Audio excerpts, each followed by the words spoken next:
like some like Outlander like B-sides or something, you know. It's disturbing. Like it wasn't porny enough for my parents. Anyway, gear inventory. We were talking about this morning, like, Jonathan, how'd that come? It was like one of your friends was like asking you about like, yeah. It was a social media post of a friend, saying, hey, buddy, what if you inventoried all your gear? Would you want to necessarily tell like your wife afterwards, or your husband, or your partner, other, your or, dog, or your animals, whatever you're into? Yeah, whatever makes you happy. So we're fine with all those things. That's right. So that's a slight little jab at people that get upset by a few. Why didn't you say this? Just relax. Anyway, no, but yeah. Go on. Sorry. So I have mentally inventoried my own guitar possessions before, and first, if you just do the guitars, you're like, okay, that's a little bit of money. Then you throw in your amps. You're like, okay, all right, pedals. But then you start thinking about, oh, well, I spent $200 or $300 on those patch cables. Yeah, cables are expensive. And I've got, a couple $100 in actual cables. Then I got that old bag of like XLR cables and, all the random side things that you sort of need, you sort of don't. Well, then it adds up to a lot of money. Then there's like the cost, I guess, of the things that, like, just from strings. If you're using elixirs, or if you're using, the never ending. So like maintenance. That's putting fuel in your guitars, and like the luthier stuff. So you're spending like a couple $100 on those pops. Maybe your amp has a little mishap. Is it still not working? Oh no, everything works great. Okay, good. Yeah, you got it fixed out. You took it back. Oh yeah, everything's good. And that was a roundabout. That took a little effort. It just took me a while to figure out. Wow. Where to go. No, I've not actually really done this. I don't really want to. It's kind of like I don't like to look at my bank account. Right. Do you ever do that? You just like, I just don't want to look because I don't want to see how low it is. Yes. I mean, right? It's a thing. Like I feel like I'm doing okay. I have enough money for food and things and stuff. I just don't want to know how much money I don't have right now. And it was somebody was checking out at the cash register. They were buying like it was $25 total, and like he's getting ready to do it, and his girlfriend or whoever, his girlfriend's sister, they were young. Wife, maybe, who knows, partner. It's like, no, use this card. I was like, oh God. I was like, dude, I remember those days too. I was gonna say, like, young poor musician Jonathan, I would get bills and I would just like put them over here as if not looking at them. No, I was like, good save. Cause I remember like once buying a movie ticket in New York. I don't even remember which movie it was, but like by myself to go see a movie and like get an overdraft like of a $20 fee to go see this $10 movie. I was so pissed. I was like, good thing you say that, because I'm sure banks still do overdraft fees, which I think is robbery, considering they have minimums that you have to keep. Like now, the minimums are like $1,500 for certain places. It's insane. It is ridiculous. I think banks should be at the post office still too, and they should be free of charge. I remember one time, do you remember, the red box things? Of course, I remember that box. We had very little money. I knew we didn't have a ton of money in our bank account, and I was trying to avoid that fee, but we were going to like donate some clothes in one of those big like things, like a dumpster, but you put your stuff in. But I dumped the Redbox movie in there too. And I was like, oh my, I cannot pay for this Redbox movie, and I cannot pay the fee. How much did they charge you for the movie? It was like, I don't know, it was gonna be like $50 or whatever. That's crazy though for a movie. So I remember I called the number on the little donation thing, and I was like, listen, I know this is odd and it's like Sunday afternoon, but could you please come meet me and get my Redbox out? And they did. They came and opened it for me. That's a good story. That was worth this video alone, just to hear like Jonathan's like get over. I was like, all right. I used to return Coke bottles, like plastic and glass things in New York, just to get like the change back for the recycling thing. If you've never been to the Coinstar in the grocery store, I definitely use the Coinstar. You're probably not a musician. But I was like taking it back. I was like the homeless guys taking the bag of $1,000. It was me and Lon with them. Like I made a few bucks there. You can buy me lunch. You can do it. I'd buy lunch with all the bottles I brought in. So there you go. But no, like cause that is something like we were sort of going to make everybody at the shop do, is like do an inventory, because like even like Sean the Young Cats, like they got a lot of stuff. Yeah, they do have a lot of stuff. That dude's got more gear than I ever had at that age. Yeah, me too, actually. Like you think about like his interface, like he has like the top tier Apollo interface, a really nice MacBook Pro. MacBook Pro, yeah. Another nice interface and something, and all his little rack of magic things I don't understand. And that's just that. And then you got his guitars. He's got a bunch of nice guitars, bunch of nice. Ton of pedals, yeah. He's got a Fender Twin, like he's got some serious toys. He's got SG, two American Originals, and then some other nice things too. It's just he's got some serious gear. Lucky bastard. I don't think at that age I had ever owned an American guitar yet. Yeah, no American guitar. As it should have been for you. Probably even now, Sean's some better. would argue. He's a better person. That's true. It's true. It's, yeah, so I don't want to do mine because I'd have to go in lots of different rooms. I'm looking around at some of the stuff around us too, and it's expensive. In fact, yeah, it's just dumb. Yeah. What do you think the ratio? What's the percentage of folks once they do that inventory, it's worth more than their vehicle?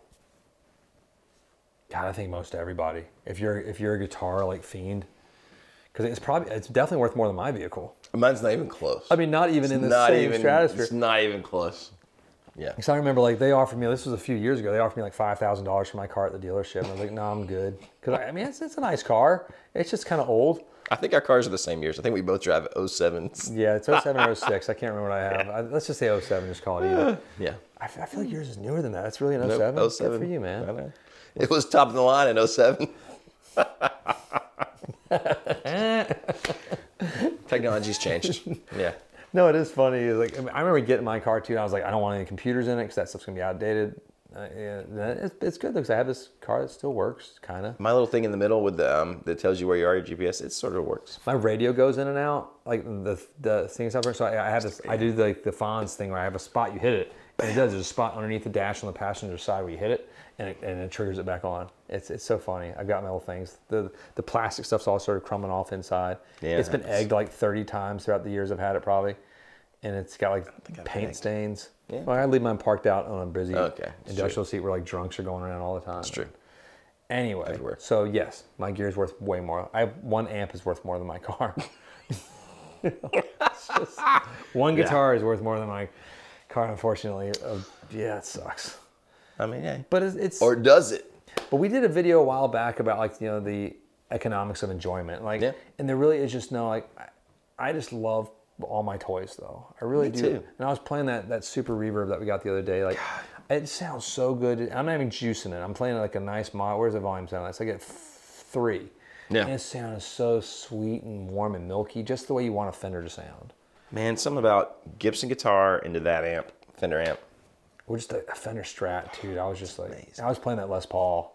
That was. Did you come in for that? Yes, it sounded so good. It was a Wildwood spec that we sold to one of our favorite guys, Larry. He has like the best guitars. He does. I love that weird man. It's true. He's weird, very weird. I talked to him for like 30 minutes or an hour this morning as well, just because we're bros. We're talking about guitars while he's doing his nefarious job of.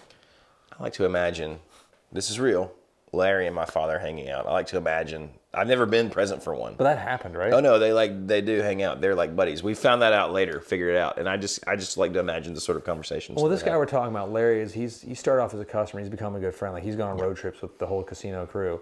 Like when we go to guitar shows, and like we consider him part of the family. He is just dumb enough to make it into our family. Yes. Our inbred gene pool. We love all of his strangeness. He has great taste in guitars. He knows a ton about guitars.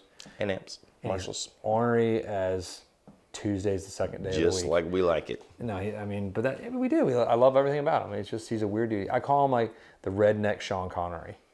It's a good name. It's a good term. He kind of like, in his younger days, he looked a little bit more like Sean Connery. And he still does a bit. I think he sort of does now. Yeah, he's got the mustache kicking. That's pretty tight. Yeah. Anyway, so he has a lot of gear too. And like we actually have done a real inventory on some of his just for insurance, just to make sure it's all safe. And we do that on a lot of folks just to help them out. And it's staggering when you actually do it. It's like, oh my, I have lots of things. Staggering. These little black boxes, just they add up, and these little blocks of wood with metal and steel in them. Worth little money. It's fun. So we put the challenge out to you. If you dare, go do your own inventory and see what you come up with, and post it out on the YouTube. It'd be fun. Like, yeah, I'm at 10K. Oh. Yeah, I mean, you don't have to give us like an itemized, like, here's all the stuff I have and here's my address. Yeah, don't do that. But yeah. Or if a WhatsApp app or WhatsApp thing like tries to hit you, it's definitely a forgery. There's a lot of those going around. One of them's hit our channel. We've been deleting it. A scammer. A scammer trying to get you like saying you want a guitar or something. You did not want a guitar. Just send us $150 for shipping. We're never going to ask you for $150. If you ever win from us anything, there's never money. It's like if you're a band, you're getting signed, and then the record label's like, and you'll pay for recording. It's not a real record label. You guys are in, but you owe us $2,000. just so you know, if you're living in Nashville and you're that singer-songwriter and you think you just got signed and you have to pay money. Guys, we're going to make you this great promotional video. We're going to send it out to everyone, just like all of our big artists. It's going to be great. You're going to have all these shows. It's $30,000 at least.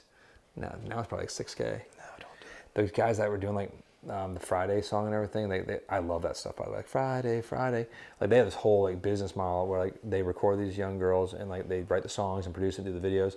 It costs like tens of thousands of dollars. Like, but you know, it made them kind of like a 15 seconds of fame for some of them. Chinese food. Just look up the song Chinese Food. It is hilarious. It's by the same people that did the Friday song. I mean, it's hilarious. It's offensive. It's everything about it's great. It's just, if you want some humor, I think I bought one of them on back when you bought songs on iTunes. Right. Because I thought it was so funny. I don't think I've ever heard this one. I like Chinese food. Yeah, you would. It's like it's so bad and great in the same way. I would love to know. Like Chinese food. I love Chinese food. I'm doing it for Thanksgiving. Now I'm thinking that we should have Chinese food for lunch. Oh, you're gonna be out of town. You should come over. Because I got Zach and everybody for Thanksgiving too. Dang. Yeah, we have like Zach's grandma's coming over. Be in the great town of Charleston, South Carolina. That's pretty tight though. You should go out and like do some walks and go enjoy the beach. Get to go downtown, go to King Street, go to the hat store, go to the boot store right there. You know, those are things that I love. Derek, I'm rubbing Derek's face. I'm going to. Well, Derek's all about Yellowstone right now, the TV show. I know. It's just all. He's like, it's just on Peacock. I'm like, bro, I'm not getting another streaming service. Peacock. What the hell is Peacock? What is next gerbil and sloth? I don't have any. I mean, I was going to cancel Hulu, so maybe I cancel Hulu and I get Peacock so I can watch. Just do it for like the month and. That's right, and then yeah. Exactly. So I have Hulu. Not here, but on one of our TVs. I have Hulu because it was a smart TV that someone else signed in on Hulu, and I still have their Hulu. Oh, so you've just never? I've never. So I have my Amazon Fire Stick for all the other stuff that we pay for. Like, thanks, guys. But I have this other random stranger's Hulu account so I can watch *Handmaid's Tale* when it comes out because I like to be depressed. Because who doesn't? That show's incredibly depressing. You could just listen to The Counting Crows. I'm gonna punch you in the kidneys again. December. But that makes me depressed. It just makes me sleepy. There's reason to. The band I have been listening to nonstop is Spoon, though. If you haven't heard of Spoon, I think Spoon's amazing. We saw them live like a couple years ago at Las Vegas when Zach was opening for him or something. And they are so good. They've been around since the '90s. And this new song they just had come out, The Harder Cut or something. The video is awesome. It's like watching a Quentin Tarantino movie that makes no sense, like a Quentin Tarantino movie. Okay, all right. And like the video is just cool. We'll watch it after this. It's really cool. There you go. These guys have been around, but these guys are older than me, and they are still like cool. I am jealous. Yeah, I think they need to be playing Echo Park guitars too. You're kind of cool. You're pretty cool. Whatever. That's all I got. Do your inventory. I don't want to see like numbers. Well, I just want to see like. Just tell us, are you in the you in the 3K to 5K range? Are you in the 1K range? In the 5K to 10K? Are you over 10K? I know multiple people over. I mean, 10K is not even, as ridiculous as it sounds, 10K is not that high a number in reference to once you get into that world of custom shops, boutique, vintage. This is a stupid world. It's like collecting Pokemon cards. It's just stupid. Accept it. I'm into whatever you're into too, but like accept the dumb world we live in and be like, this is dumb. Like I like Diablo. I like StarCraft. I like video games, but I know it's dumb too. It's not real.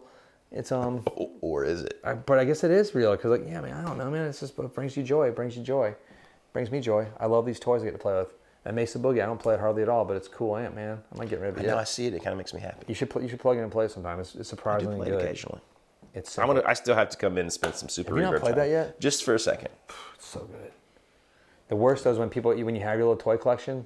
This is all it is, and they come in here and they play it and they tweak all the volume knobs and stuff. Like that does sort of drive me secretly nuts, especially in the 2-Rock, because that one takes a while to sort of like dial in to get like the right like sort of troposphere of where you want to be. That's not a real word for this. I just want to say totally something. Could be. No, so don't look it up. The magnetosphere. Ooh.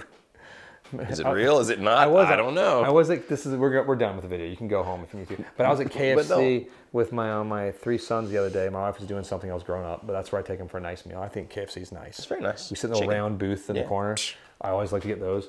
But my son and I were having like a serious debate, like which X-Man or Avenger could best counter Magneto. So like Magneto's pretty hard to beat. And Captain, the stretchy guy, like he'd be pretty good.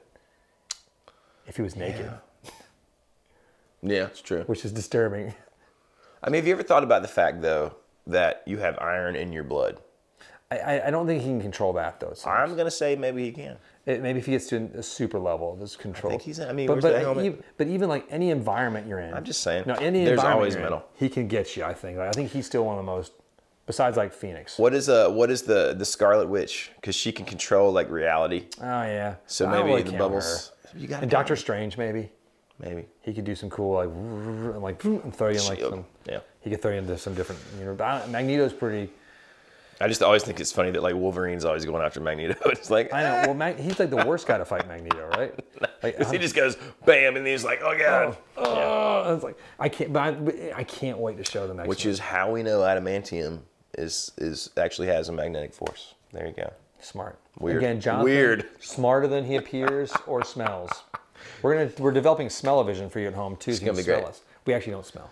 We don't wear cologne. We're very cleanly smell. folks. Yeah, we just don't. There's no smell, which I like. I can't stand cologne. No. It freaks me out. I start sneezing. Yeah. That's it. I'm leaving now. Thanks for joining us. We learned all sorts of things today. Well, all right. Hit like and subscribe if you haven't already. Click the bell so you don't miss these things in the future. Thanks for hanging out with us and putting up with our nerdiness. We appreciate it. See you next time.